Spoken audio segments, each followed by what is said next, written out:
Online classes में आपका स्वागत है। ये हम कक्षा तीसरी का पहला अध्याय हमने शुरू किया था सुबह, जो थी हमारी एक कविता। तो इसके कवि कौन थे? श्री प्रसाद। तो इस कविता में किसका वर्णन किया गया था? प्रातः काल का, यानी सुबह का सुंदर वर्णन किया गया था। और उसके क्या बताया गया था कि हमें सुबह उठकर अच्छे कार्य में लग जाना चाहिए। तो उसके बारे में वर्णन किया था। ये हमने कविता पढ़ी। इसके बाद हमने किए उसके प्रश्न उत्तर, तो शब्दार्थ। उसके हमने शब्दार्थ किए, जो कि आपने अपनी नोटबुक में लिख लिए होंगे। तो उसके बाद आता है हमारा अभ्यास। तो अभ्यास में क्या है हमारा? पहला है मौखिक अभिव्यक्ति, ये सिर्फ आपको बोलने हैं। उसके बाद है लिखित अभिव्यक्ति में हमारा पहला क्या है? बहुविकल्प प्रश्न। तो बहुविकल्प यानी MCQ। तो उसमें पहला क्या है कि कलियां कैसे खिलती है। तो उसमें हमारे 4 ऑप्शन दिए गए हैं कि तितली के बैठने पर, बच्चों के छूने से, सूरज की किरणों से, ओस की बूंदों से।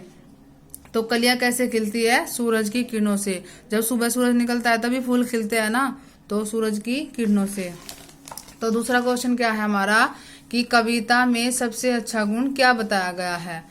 तो क्या बताया गया है? पहला ऑप्शन हमारा ईमानदारी, दूसरा मेहनत, तीसरा सफाई, चौथा है विनम्रता। तो क्या बताया था कि मेहनत करना सबसे अच्छा गुण है। तो हमारा ऑप्शन कौन सा ठीक है? दूसरा, कि मेहनत। अगला है हमारा कविता में सबसे बड़ा दुर्गुण किसे बताया गया है? दुर्गुण यानी बुरा गुण। तो पहला ऑप्शन है चोरी, दूसरा है बेईमानी, तीसरा है अशिष्टता और चौथा है आलस। तो क्या बताया था उसमें? आलस। उन्होंने बताया था कि सबसे अच्छा गुण मेहनत है और सबसे बुरा गुण आलस है। जब हम सुबह ही सुस्त हो जाएंगे तो पूरा दिन हमारा खराब जाएगा, इसलिए आलस जो है वो बुरा गुण है। उसके बाद आता है हमारा वस्तुनिष्ठ क्वेश्चन।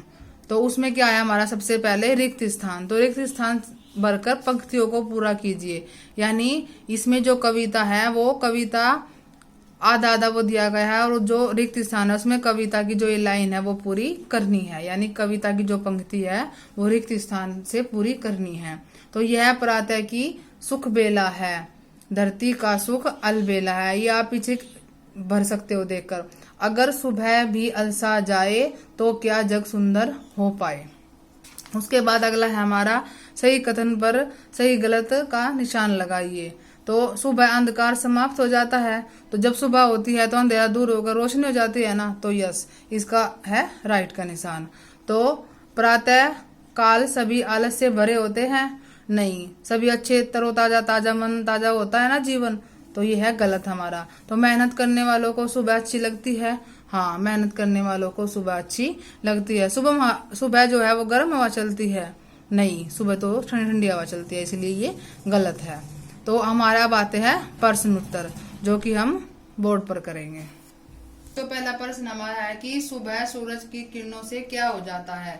तो इसका उत्तर क्या है हमारा कि सुबह सूरज की किरणों से सारी कलियां खिल जाती है। तो अगला प्रश्न हमारा है कि चिड़िया किस प्रकार गाती है। तो चिड़िया जो है वो मिलजुल कर गाती है। उसके बाद अगला है कि सुबह किन लोगों को अच्छी लगती है। सुबह जो है वो मेहनत करने वालों को अच्छी लगती है। उसके बाद है अगला कि सबसे अच्छा और सबसे बुरा गुण क्या है। अभी था ना उसमें भी, क्वेश्चन में भी, कि मेहनत जो है वो सबसे अच्छा गुण है और जो आलस है वो सबसे बुरा गुण है। तो बच्चों ये थे आपके 4 प्रश्न। इसका आपको याद भी करने हैं और अपने नोटबुक में साफ साफ लिखने हैं। जो बहुविकल्प है और वस्तुनिष्ठ, सही तथा गलत, अर्थात जो पूरा अभ्यास है वो आपको सुंदर सुंदर साफ साफ अपनी नोटबुक में लिखना है। शनिवार को जो है आपका इस पहले अध्याय का जो है वो टेस्ट है।